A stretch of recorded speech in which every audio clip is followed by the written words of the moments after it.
생명 되십니다. 믿으십니까? 아멘. 다 같이 사도신령하심으로 신앙 고백하시겠습니다.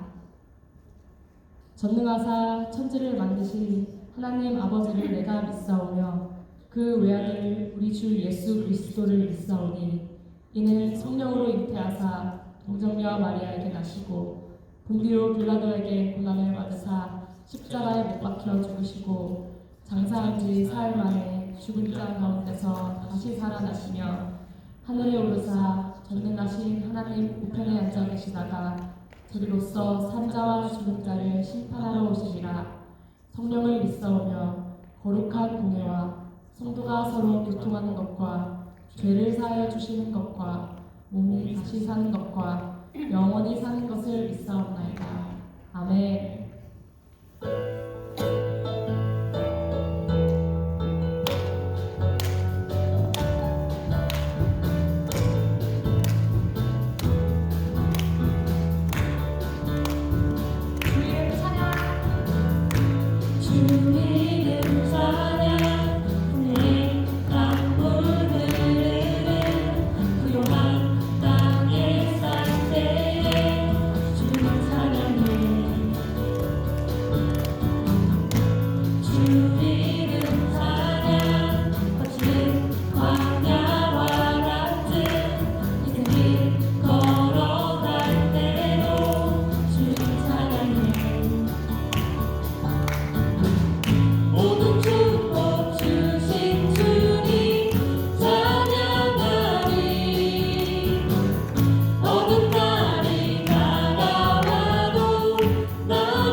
크신 사랑과 긍휼을 미천한 저희들에게 한없이 부어주시는 하나님을 찬양합니다. 주의 부활을 기념하며 매주 모이는 이 예배에 하나님께서 저희와 함께 하여 주시며 이 예배를 통해 주의 말씀을 마음에 담고 주의 백성다운 삶을 살기를 소원합니다. 하나님 아버지, 오늘 이 자리에 모인 성도들을 위해 기도하기를 원합니다. 각기 성도들의 형편을 살펴주시며 도와주셔서 이 세상 살 동안 하나님 안에서 기쁨을 잊지 않고 주의 앞에 서는 그날을 고대하며 하루하루를 주 앞에서 성실히 채워가는 우리 성도들이 될 수 있도록 살펴주시기를 간구드립니다. 각기 삶의 내용이 다르고 마주하고 있는 삶의 짐 또한 다양함을 깨닫습니다. 육신의 연약함이 항상 삶을 힘들게 하는 성도들에게 건강을 허락해 주시며 육신의 약함을 이겨내고자 몸을 관리하고 살피는데 소홀하지 않는 지혜도 허락해 주시길 기도드립니다. 자녀의 진로나 그들의 신앙 때문에 힘들어하는 가정에게는 하나님께서 그 자녀들을 만나 주시어 그들의 젊은 날이 허비되지 않도록 살펴주시기를 소원합니다. 자녀들이 진로를 고민하기에 앞서 하나님을 의지하는 법을 배워 당신의 인도하심이 그들이 꿈꾸고 준비하는 그 모든 준비들보다 앞선다는 것을 깨닫게 인도하여 주시기를 간구드립니다. 당신이 하나님이시며 세상 모든 것의 근원 되시는 하나님께서 그들의 하나님 되시기를 원하신다는 것을 깨닫게 하여 주시고 자신의 꿈, 인생, 그리고 모든 행복이 당신을 통해 이루어진다는 진리를 마음속에 간직하는 저희 자녀들이 되게 인도하여 주시기를 소망합니다. 하나님 아버지, 각자의 생활 환경에 따라 비자나 영주권의 문제가 삶의 절실한 문제가 되는 가정도 있는 줄 압니다.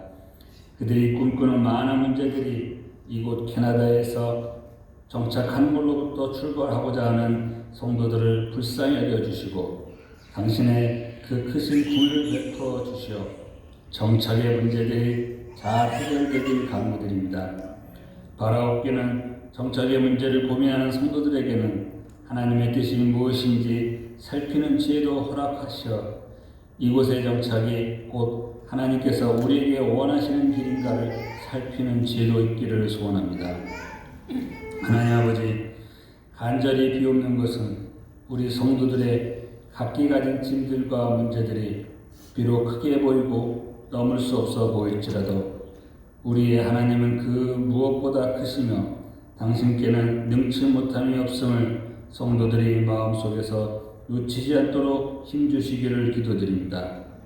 성도들이 맞이하고 있는 이런 짐들이 우리의 인생이 얼마나 고되고 힘든 것인가를 가리키는 것이 아니라 우리가 하나님과 나누어야 할 주제임을 잊지 않게 도와주시기를 소원합니다.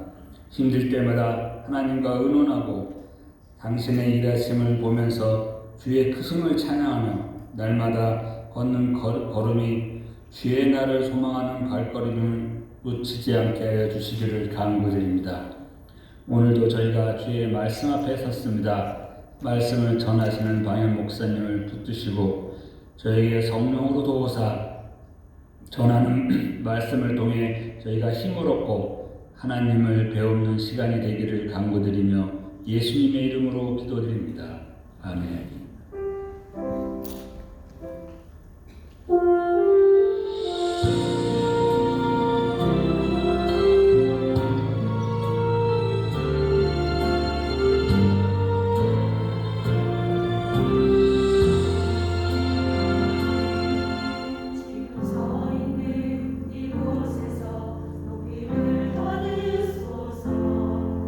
내가 밟는 땅 주님의 땅이니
예, 광고 말씀드리도록 하겠습니다.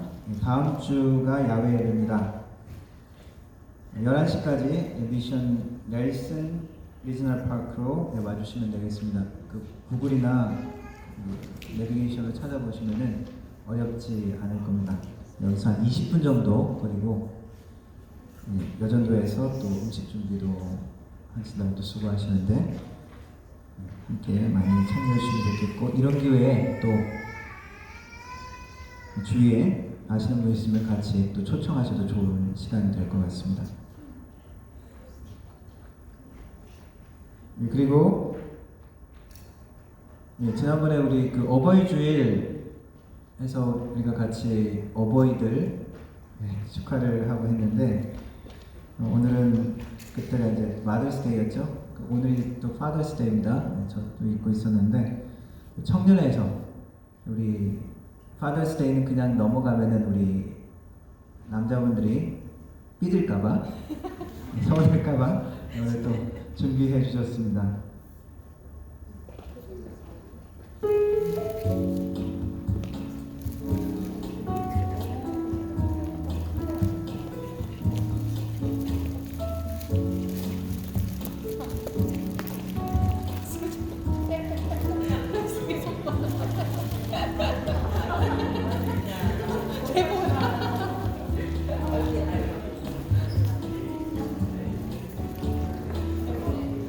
네, 감사합니다. 우리 아빠 되시는 분들한테 우리 해피 파더스 데이 한번 인사해 주십시오.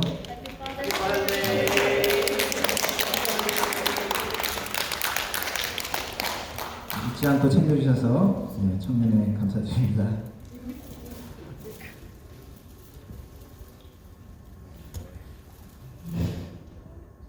드린 헌금 위해서 강연 기도하도록 하겠습니다.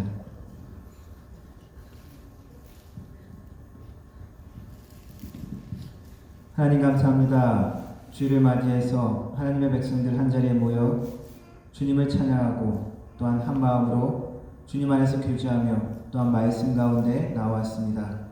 하나님, 우리의 삶의 모든 것이 당신 것이며 또한 우리의 모든 시간이 당신에게 속한 것이지만 우리가 시간을 정하여 주님 앞에 드리고 또한 우리의 삶의 정성 가운데 하나님 앞에 또한 감사의 예물로 또한 드립니다. 하나님, 이 시간 우리의 마음을 받으시고 우리의 정성을 받으시고 우리가 준비한 예물을 받아 주옵소서. 드려지는 예물을 통해서 우리 하나님의 나라가 확장되게 하시고 우리 예수님의 이름이 땅까지 전파되어지는데 귀히 사용되게 하여 주옵소서. 하나님, 주님께 드리는 마음 그 손길 하나하나 축복하여 주시고 주님께서 축복하여 주시되 더욱더 베풀고 나누고 또한 주님의 사랑을 나타내는 손길 되게 하여 주시고, 하나님께서 삶의 모든 축복의 근원 되심을 고백하오니 모든 삶의 필요를 채우시되 영육간에 채우시고 하나님 30배, 60배, 100배의 결실로서 우리의 모든 삶의 영역에 하나님의 은혜를 체험할 수 있도록 도와주옵소서. 우리의 가정 가운데 하나님의 축복을 만나게 하시고 우리의 자녀 가운데 하나님의 축복을 만나게 하시고 우리의 사업 가운데 하나님의 인도하심을 만날 수 있도록 하나님 도와주옵소서. 하나님, 예물이 사용되어질 때 하나님의 나라를 위해 귀히 사용될 수 있도록 도우시고 하나님의 나라 공동체가 든든히 서갈 수 있도록 하나님 축복하여 주옵소서. 예배를 주님께 부탁드립니다. 주님 함께하여 주옵소서. 예수님의 이름으로 기도드렸습니다. 아멘.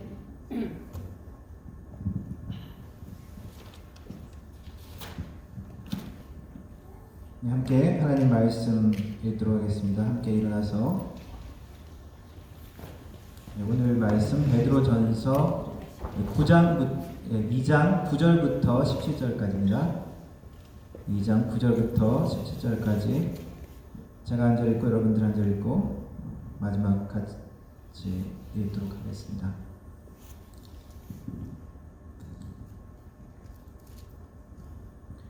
그러나 너희는 택하신 족속이요 왕같은 제사장들이요 거룩한 나라요 그의 소유받은 백성이니 이는 너희를 어두운 데서 불러내어 그의 기이한 빛에 들어가게 하신 이의 아름다운 덕을 선포하게 하려 하심이라.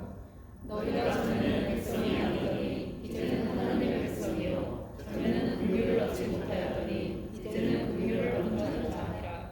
사랑하는 자들아, 거루민과 나그네 같은 너희를 권하노니 영혼을 거슬러 싸우는 육체의 정욕을 제어하라. 너희가 이방인 중에서 육체를 선하게 해서 너희를 하나님께 높이 망하는 자들로 하여금 너희 선한 일을 보고 심중하되 하나님께 영광을 돌리게 하려 함이라. 인간의 모든 제도를 주를 위하여 순종하되 혹은 위에 있는 왕이나 혹은 그가 악행하는 자를 진노하고 선행하는 자를 보상하기 위하여 하는 총독에게 하라. 곧 선행으로 어리석은 자들의 무식한 말을 막으시는 것이라. 너희는 잘되었으나 그 자제로 악을 가르치지 말고 오직 하나님의 종같이 지혜하라. 무사람을 공경하며 형제를 사랑하며 하나님을 두려워하며 왕을 존대하라. 아멘. 아멘. 예, 영어로 한번 읽어보겠습니다. 우리 이세 분들 좀 큰 소리로 읽어주시면 좋겠고요. But you are chosen people, a royal priesthood, a holy nation, God's special possession, that you may declare the praise of Him who called you out of darkness into His wonderful light. Once you were not a people, but now you are the people of God. Once you have not received mercy, but now you have received mercy. Dear friends, I urge you, as foreigners and exiles, to abstain from sinful desires, which wage war against your soul. Live such good lives among the pagans, that though they accuse you of doing wrong, they may see your good deeds and glorify God on the day He visits us.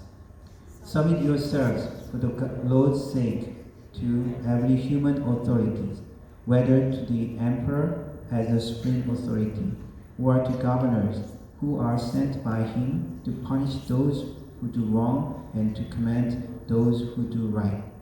For it is God's will that by doing good you should silence the ignorant talk of foolish people. Live as free people, but do not use your freedom as a cover-up for evil.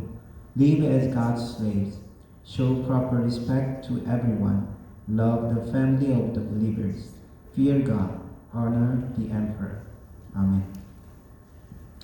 예, 베드로전서의 주제를 산 소망을 가진 나그네들에게 주는 편지라고 했습니다. 나그네처럼 고통과 어려움과 시련이 있는 곳에 있지만 그 시련과 어려움 가운데 그냥 의미 없이 그냥 없어지고 사라져버리고 죽어버리는 것으로 끝나는 것이 아니라 여전히 살아있는 하나님께 소망을 가진 자들로 우리를 부르십니다. 그래서 여러 가지 시험을 만나지만 믿음을 연단하는 과정인 것을 이야기하면서 칭찬과 영광과 존귀의 향음을 받을 것을 소망하면서 기뻐하라고 우리를 격려합니다. 그리고 마음의 허리를 동이고 썩지 않고 영원한 하나님의 말씀을 따라 거룩하게 살라고 우리를 부르고 있습니다. 살아있는 영원한 하나님의 말씀을 인해서 우리가 또한 다시 태어난 중생을 얻은 거듭난 구원을 얻게 된 것을 또한 상기시키고 있습니다. 그것이 1장의 내용입니다. 2장을 시작하면서 우리가 겪고 있는, 체험하고 있는 이 구원은 이미 완성된 것, 더 이상 아무것도 하지 않는 것으로 끝나는 것이 아니라 자라가는 과정이라고 또한 설명합니다. 그래서 더럽고 악한 것을 버리고 순전하고 신령한 하나님의 말씀을 간절히 갈망하라고 이야기합니다.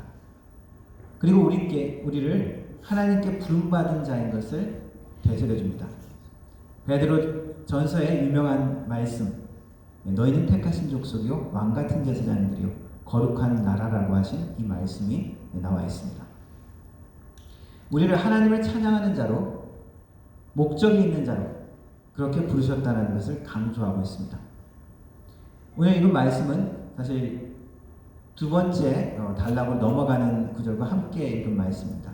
9절 10절에서 그렇게 우리의 하나님께 부름받은 정체성을 가르쳐주면서 11절로 사랑하는 자들아 너희를 권하노니 하면서 새로운 단락의 말씀이 시작하고 있습니다. 그래서 새로운 단락의 말씀을 시작하면서 시작하기 전에 우리의 정체성, 이 부름받은 자인 것을 다시 한번 되새겨보기를 원합니다. 우리를 어떻게 부르셨습니까? 택하신 족속, 왕같은 제사장, 거룩한 나라, 하나님의 특별한 소유, 스페셜 포지션, 엘리트라는 것입니다. 이러한 호칭과 대조적인 것이 무엇입니까? 나그네라는 호칭이죠. 나그네, 거류민, 흩어진 나그네들에게 편지한다라고 베드로 사도는 그렇게 부릅니다. 일시적으로 거주하는 사람들, 곧 떠나야 하는 사람들로 우리의 정체성을 부르고 있죠. 그래서 우리가 신자의 삶이 힘들고 고달플 수 있다는 것입니다. 언제 또 이사해야 될지 모르는, 어떻게 보면 안정되지 못한 것 같은 것이 우리의 삶의 한 부분이라는 것입니다. 제가 결혼하기 전에 혼자 있을 때 카운트를 해보니까 2년 동안 11번, 12번 정도 이사를 한 적이 있었습니다. 혼자 있었지만은 마음이 안정되지 못하고 좀 늘 항상 짐을 풀지 못하고 그런 적이 많이 있었습니다. 그래도 그때는 혼자였는데 결혼하고 나서 이후에 저희 아버지 포도에 이사 왔을 때 렌트로 한동안 살다가 그 집값이 확 오르는 바람에 집주인이 집을 팔겠다고 해서 또 갑자기 이사를 가야 하는 때가 있었습니다. 렌트비도 갑자기 확 오르고 그래서 집을 구하기가 참 쉽지 않았었는데 좀 비싼 렌트를 그때 갑자기 또 구했어야 되고 해서 구해서 이사를 해서 또 살았습니다. 근데 이따가 조금 더 괜찮은, 좀 더 싸게 렌트를 할 수 있는 기회가 있어서 또 다른 쪽으로 또 이사를 했습니다. 1년 정도 있다가 바로. 그런데 또 거기서 좀 있다가 보니까 또 집주인이 또 집을 팔려고 하는 또 상황이 왔습니다. 불안하더라고요. 아니 1, 2년 새로 계속 이사를 해야 되니까 혼자 있을 때는 그래도 집이 좀 작았는데 가족들하고 함께 또 애들 학교 문제도 있고 여러 가지로 불안하고 마음이 안정이 되지 못했습니다. 나그네, 거류민이라고 부르는 것은 말하자면 이렇게 안정되지 못한 그런 삶의 모습을 연상할 수 있습니다. 여기 거주할 수 있는 자격은 있지만 완전히 내가 이곳이 나의 소유이거나 내가 이곳의 시민이 아니라는 거죠. 베드로는 우리 믿는 자들을 그런 부르심을 받은 존재라고 부르고 있습니다. 그러면서도 거룩한 택하신 족속, 왕같은 제사장, 거룩한 자라고 부르죠. 우리를 부르신 것은 낯선 땅에 살지만 거룩한 자로 살기를 부르신 것입니다. 나그네요 외지인으로 그렇게 불리는 것, 그렇게 사는 것 불만스럽기도 합니다. 예수 믿고 살 때 우리가 좀 우리의 삶이 좀 편안해야 되지 않을까? 좀 하는 일마다 좀 그야말로 형통해야 되지 않을까? 그런데 우리 삶을 실제 그렇지 않은 적이 많습니다. 그래서 우리가 예수 믿으라고 전도할 때 예수 믿으십시오. 예수 믿으면 축복받습니다. 사업도 잘 될 것이고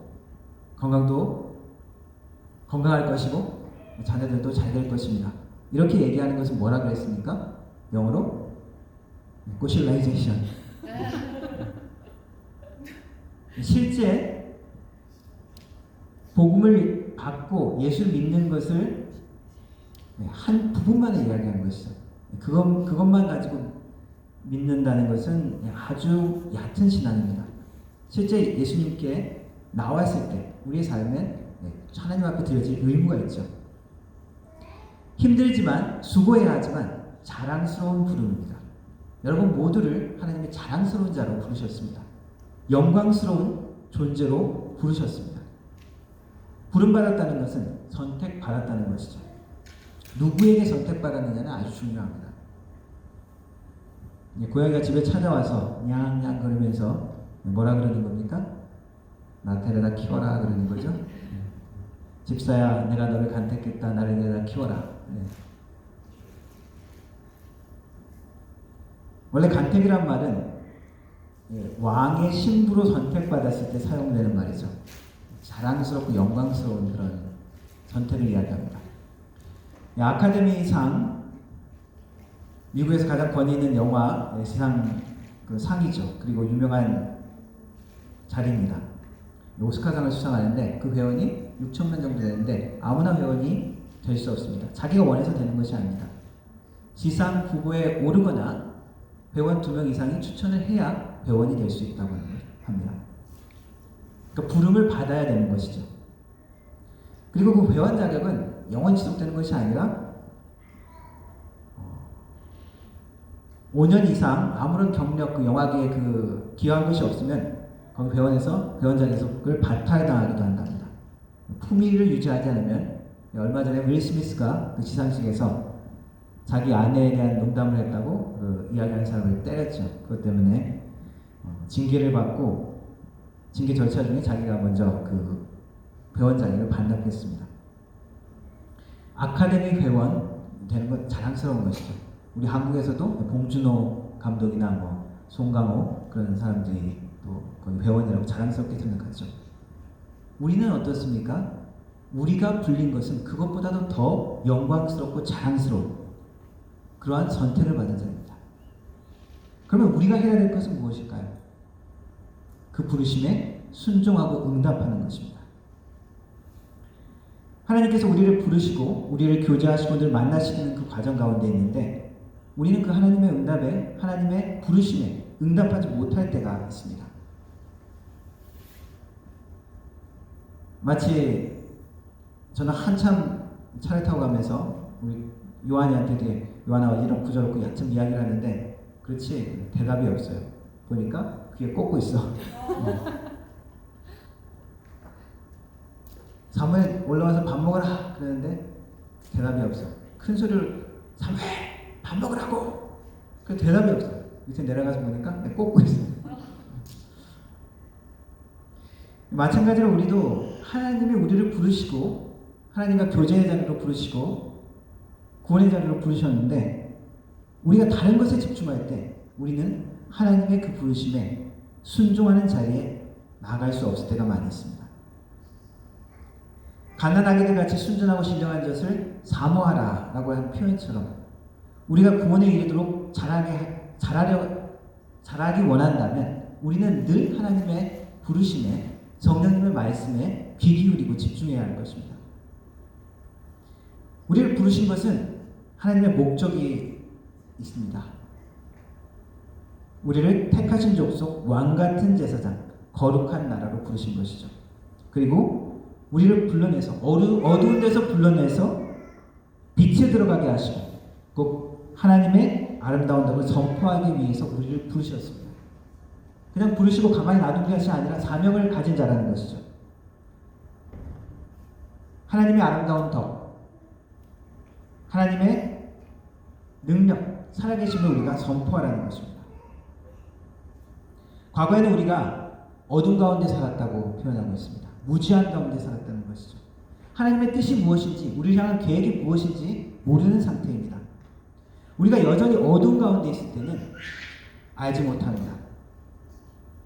하나님의 목소리를, 성령님의 목소리를 따르지 않을 때 우리는 여전히 세상의 목소리에만 귀 기울일 수 있습니다. 사람의 소리, 유혹하는 소리,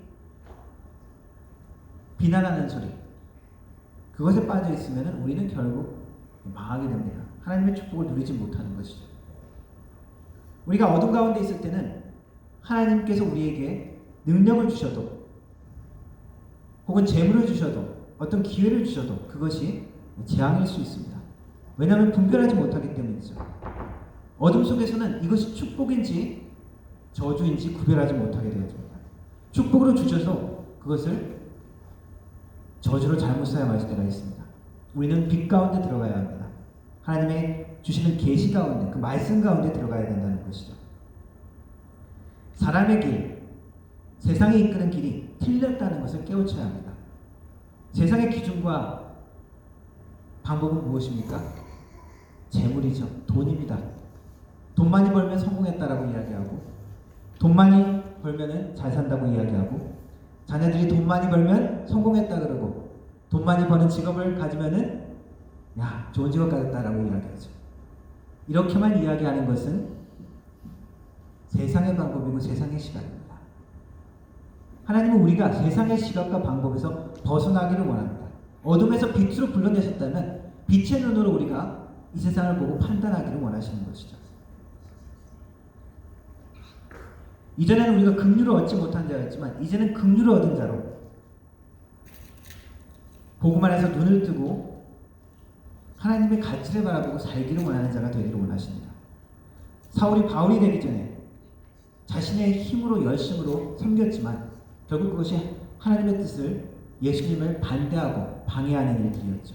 그러나 영적인 눈이 뜨였을 때 그가 자신의 옳다고 생각하고 자랑스럽다고 생각했던 세상의 것을 버리게 되었습니다.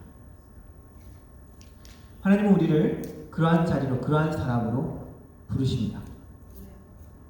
또한 하나님이 우리를 부르시는 것은 싸움의 자리로 부르십니다. 11절부터 12절에 사랑하는 자들아 거류민과 나그네 같은 너희를 권하노니 영혼을 거스려 싸우는 육체의 정욕을 제어하라. 너희가 이방인 중에서 행실을 선하게 가져 너희를 악해 난다고 비방하는 자들로 하여금 너희 선한 일을 보고 오시는 날에 하나님께 영광을 돌리게 하려 함이라. 다시 11절에 사랑하는 자들아 라고 부르면서 거류민과 나그네 같은 너희라고 영적인 정체성을 다시 한번 되새겨 줍니다. 그러면서 우리의 부르심이 군사처럼 싸움으로 부르셨다고 이야기합니다. 무엇과 싸워야 한다는 것일까요? 물론 세상의 악한 것과도 싸워야 되지만 특별히 베드로 사도가 집중해서 이야기하는 것은 육체의 정욕, 내적인 싸움에 집중하고 있습니다. 우리가 거룩한 백성으로 살려면 이러한 싸움을 피할 수가 없습니다. 육체의 정욕을 제어하는 건 쉽지 않습니다. 우리가 크레이빙, 지난번에 얘기했던 그 크레이빙을 싸우는 게 쉽지 않은 것처럼 우리의 육신의 정욕을 제어하는 것은 우리가 정말 기도하고 성령의 능력의 도우심이 없으면은 이기기 어려울 때가 많이 있습니다. 하나님께서 우리를 부르시는 그 부르심에 따라갔더니 우리의 삶이 나그네, 외국인처럼 살아야 되고 또 그리고 전쟁하는 삶으로 부르시는 것입니다. 전쟁한다는 것은 쉽지 않은 것이죠. 그것이 정의로운 전쟁이든 혹은 더러운 전쟁이든 전쟁에 임하게 된다면 항상 고난과 고통을 겪게 될 수밖에 없습니다. 수고해야 합니다. 땀 흘려야 합니다. 피 흘려야 합니다. 우리를 그러한 자리로 부르셨습니다. 무엇과요? 우리의 정욕, 우리의 악한 죄된 속성입니다. 우리가 싸워야 될 많은 외부의 적들도 있지만 가장 주의해야 될 것, 우리 내적인 적입니다. 우리 내부의 적이죠. 밖에 있는 누가 원수 같고 적같이 생각되지만 사실 더 중요한 것은 무엇입니까? 우리 내부의 미움과 원망과 이기심에 사로잡힌 우리 내부의 적을 먼저 쓰러뜨리지 않으면 우리 외부의 적을 감당할 수 없습니다. 위대했고 찬란했던 많은 나라들, 제국들도 항상 그 제국들이 무너질 때 내부에서 그 문제가 시작되었죠. 내부의 약함 때문에 결국 외부의 공격에 쉽게 무너지는 것입니다. 신앙이 있는 사람들, 우리의 삶은 매일의 전쟁이라고 할 수 있습니다. 그렇다면 믿지 않는 사람들, 신앙이 없는 사람들, 비종교인들은 갈등하고 싸울까? 어떻게 생각하십니까? 거룩이라는 개념이 없어도, 종교가 없어도 옳은 것, 선한 것, 정의로운 것을 위해서 노력하기도 하죠.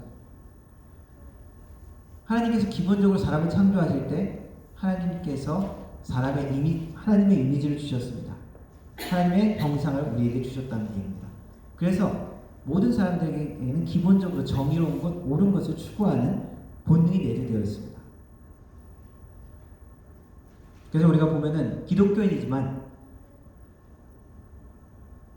기독교인이 아닌 사람들을 볼 때 우리가 놀랄 정도로 헌신적이고 정직하고 훨씬 더 도덕적이고 정의로운 사람들을 우리는 종종 봅니다. 그런 모습을 보면 우리의 신앙이 부끄러우기까지 하죠.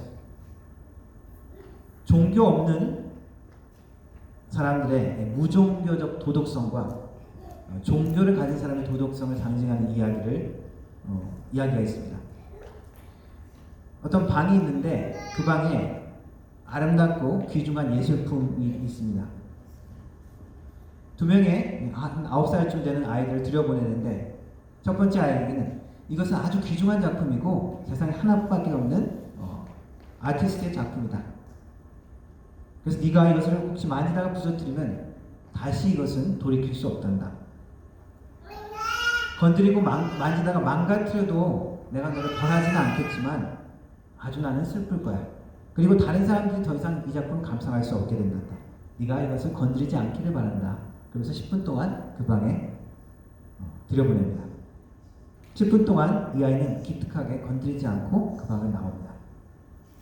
그리고 또 다른 아이에게 똑같이 그 작품의 가치를 이야기합니다. 이번에는 천장에 구멍이 있는데 그 천장에서 그 구멍을 통해서 선생님이 너를 지켜볼 거야. 내가 건드리면, 그래서 이것을 부서뜨리면 너는 벌을 받게 될 것이고 건들지 않고 나오면은 너는 상을 받을 거야. 이 아이도 10분 동안 기특하게 감상만 하고 나왔습니다. 첫 번째 아이를 무종교적 도덕성을 상징하는 이야기를 할 수 있고, 두 번째 아이를 종교적 도덕성을 상징하는 아이라고 할 수 있습니다. 이 이야기를 하면서 과연 누가 더 훌륭한 것이냐, 무종교적 도덕성을 가진 사람이 더 훌륭한 것이 아니냐, 어떠한 큰 대가나 상을 바라지 않는데도 불구하고 양심을 지켰다는 것이죠. 그러나 종교성은 뭔가 두려움 가운데 뭔가 상 때문에 그렇게 지켰다는 거죠. 오히려 종교를 가지지 않는 사람이 더 훌륭하고 더 가치 있다라는 이야기를 하면서 이런 예를 들었습니다. 저는 여기에 퀘스천을 합니다. 과연 그 유혹이 아주 강한 것이었다면, 어른들도 참기 어려운 유혹이었다면 어땠을까? 과연 무종교를 가진 그 도덕성이 그것을 극복할 수 있었을까? 그러면 종교적 도덕성은 어떨까? 그것도 우리도 하나님을 믿죠. 죄를 짓지 않습니까?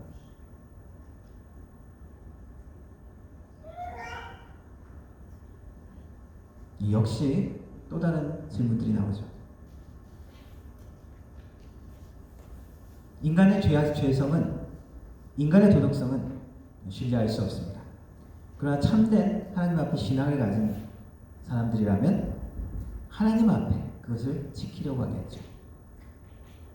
그리고 이 예화의 기독교 신앙에 대한 오해 중에 하나는 하나님이 공포와 감시의 대상이라는 것입니다. 우리 하나님이 그런 분이십니까? 우리는 하나님을 두려워해야 합니다. 그러나 우리 하나님은 이 예화에 나와 있는 그런 무심하고 감시하는 그러한 하나님이 아니시죠. 때로는 우리가 죄를 짓게 허용하실 때가 있습니다. 우리를 실패하게 놔두고, 그래 네가 네 죄의 결과를 한번 보아라, 경험해봐라, 그리고 돌아와라라고 그렇게 하시죠. 마음 넓은 사랑의 아버지로 우리를 바라보시는 것입니다. 권선징악의 원리로만 하나님을 생각하는 것이 신앙이 없는 사람, 기독교 신앙의 오해 중에 하나죠. 우리 하나님은 우리를 거룩한 자녀로 부르셨습니다. 때로는 우리가 실패하고 좌절하고 넘어지기도 하지만 여전히 우리를 사랑하시고 부르시는 분이십니다. 육신의 정욕과 싸우는 것, 하나님께서 우리를 자녀로, 구원의 자리로 부르시는 그러한 부르심입니다. 훌륭한 존재가 되기를 원하고 영광스러운 존재가 되기를 원하셔서 부르시는 그 부름입니다. 이것은 하나님 안에서 우리가 구원에 이르도록 자라가는 과정이고 만들어져가는 과정입니다. 그래서 우리는 우리의 싸움은 여전히 힘들고 어렵지만 가치 있는 것이고 훌륭하고 의미 있는 싸움입니다. 또 하나님은 우리를 순종의 자리로 부르셨습니다. 13절 이하부터 읽어드리겠습니다. 인간의 모든 제도를 주를 위하여 순종하되 혹은 위에 있는 왕이나 혹은 그가 악행하는 자를 징벌하고 선행하는 자를 포성하기 위하여 보낸 총독에게 하라. 네, 거기까지 읽겠습니다. 영어로는 왕, 총독을 emperor, governor라고 나와 있습니다. 이방인들이 여전히 믿는 자를 오해하고 비난하고 그리고 핍박할 것입니다. 우리가 세상을 사는 동안 우리는 선한 일을 하더라도 여전히 우리는 선하게 살더라도 세상은 여전히 그렇게 우리를 대할 것이라는 것이죠. 23절 이하부터 구체적인 선행에 대한 방법들을 이야기하는데 그 대표적인 자세가 순종입니다. 베드로 사도가 경험한 세상은 악한 세상이었습니다. 로마 제국의 폭정 가운데 있었습니다. 그런데 이 베드로 사도가 무엇이라고 이야기합니까? 세상 제도에 순종하라. 황제에게 순종하고 지방 총독에게 순종하라라고 이야기합니다. 크리스천들이 로마 제국 가운데 억울하게 오해받고 손해보고 핍박당했습니다. 베드로 시대 네로 황제 아래서 크리스천들이 억울하게 순교당했죠. 잔인하게 죽었습니다. 그럼 베드로가 지금 이야기하는 것입니다. 베드로도 네로 황제 아래서 순교당한 것으로 알려졌죠. 그 베드로가 이렇게 이야기하는 것입니다. 세상 제도에 순종하라. 오히려 그들을 부끄럽게 만들어라. 어떻게? 선행함으로. 똑같이 세상처럼 악을 악으로 대항하지 말라고 이야기합니다. 세상은 어차피 복음을 대적할 것이고 부름받은 자들이 행해야 될 것은 악을 악으로 대하지 말고 여전히 정의롭게 선한 방법으로 마땅한 권위에 순종하라고 이야기합니다. 억울한 일을 당하지만 여전히 모범적인 시민으로서 그 공동체에서 살라고 이야기합니다. 구약시대에 다니엘이 있습니다. 다니엘 선지자는 하나님을 알지 못하는 세속적인 왕국 바벨론, 페르시아에서 살고 있었습니다. 그러나 그곳에서도 충실한 관료로 제국의 모범적인 공무원으로 일했습니다. 워낙 금이 없고 책 잡을 것이 없었기 때문에 그를 질투했던 다른 사람들이 그를 함정에 빠뜨리기 위해서 억지로 기도를 금하는 법을 만들었죠. 그래서 그를 제거하려고 했습니다. 세속적인 사회 가운데 있었지만 억울하게 고통당할 수 있는 그런 환경에 있었지만 여전히 다니엘은 하나님의 사람으로서 건전하고 모범적인 공무원이었습니다.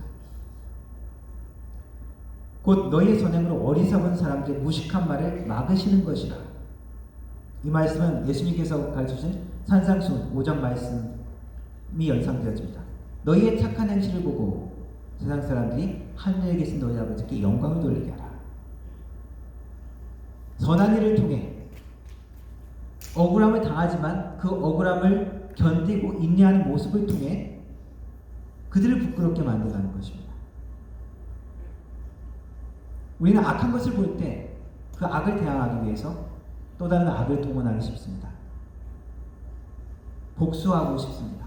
복수해야만 할 것 같습니다. 그런데 복수는 누구의 것이라고요? 복수는 하나님의 것입니다. 이후에 나오는 말씀은 핍박받는 자들을 중심으로 이야기합니다. 사환들아, 너희 주인에게 순복하라. 너희들이 좀 억울한 일을 당할 수도 있지만 순복하라. 아내들아, 너희 남편에게 복종하라. 지금 우리 현대의 관점으로는 조금 다르게 이해할 수 있겠지만 근본적인 것은 무엇입니까? 고통받고 핍박받고 억울함을 받는 상황 가운데 어떻게 행동해야 될지를 가르쳐주는 신자들의 지침입니다. 세상은 여전히 불공평할 것입니다. 신앙의 이유가 아니더라도 우리는 억울하게 고난당할 때가 많이 있습니다.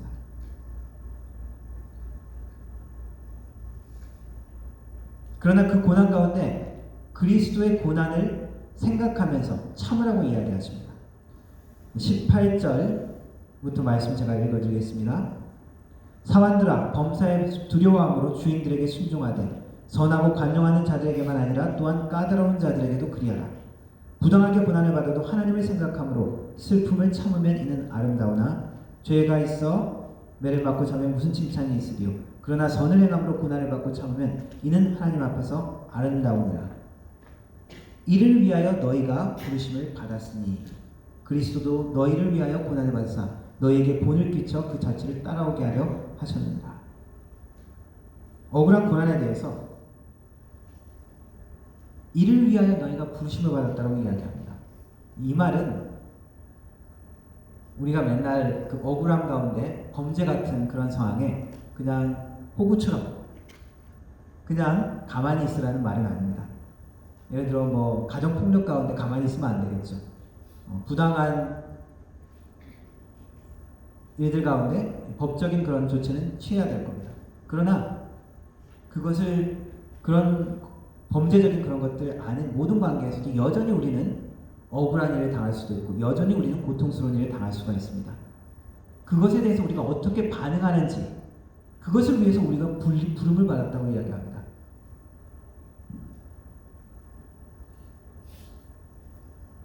그러면서 그 고난을 누구의 고난을 비유해서 이야기하십니까? 그리스도의 고난, 예수님이 당한 고난을 비유해서 이야기합니다. 예수님께서 본을 보이셨다. 그 자체를 너희도 따라오라고 말씀한다는 겁니다. 그리스도의 본을 배우고 따라가는 것, 훌륭한 것입니다. 위대한 것입니다.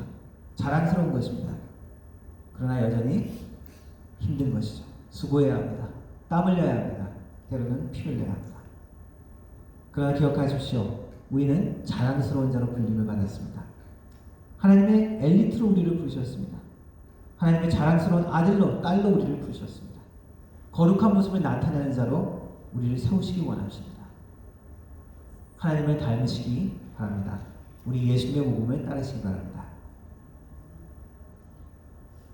기도하겠습니다. 하나님 감사합니다. 우리가 긍휼을 얻지 못하는 자였으나 이제는 긍휼 얻은 자로 하나님의 자랑스러운 자녀로 하나님의 계획, 놀라운 계획 가운데 우리를 부르시니 감사를 드립니다. 우리를 영광스러운 자로 훌륭한 자로 하나님의 자랑스러운 자로 부르십니다. 우리가 그 구원에 자라가는 하나님의 사람들이 될 수 있도록 도와주옵소서. 하나님의 기뻐하시는 순종하는 아들, 딸들이 되게 하시고 우리 예수님의 하나님의 자랑이 되는 하나님의 사람들이 될 수 있도록 도와주옵소서. 그러한 교회가 될 수 있도록 도와주옵소서. 성령님 함께하여 주옵소서. 예수님의 이름으로 기도드립니다. 아멘. 함께 찬양합시다. 주 은혜임을.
우리 주 예수 그리스도의 은혜와 성부 아버지 하나님의 놀라우신 사랑과 성령 하나님의 위로 교통 충만하신 은사가 나그네로 살지만 하나님 안에 참 소망이 있음을 믿고 그 소망 가운데서 예수님이 보여주신 모범을 따라 살기로 다짐하는 머리 숙인 모든 성도들을 위해 영원 무궁토록 함께 하실지어다. 아멘.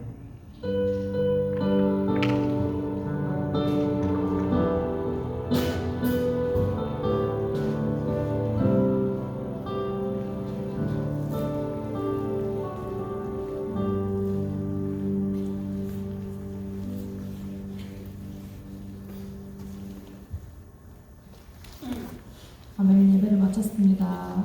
이번 한 주간도 승리하는 한 주 되세요.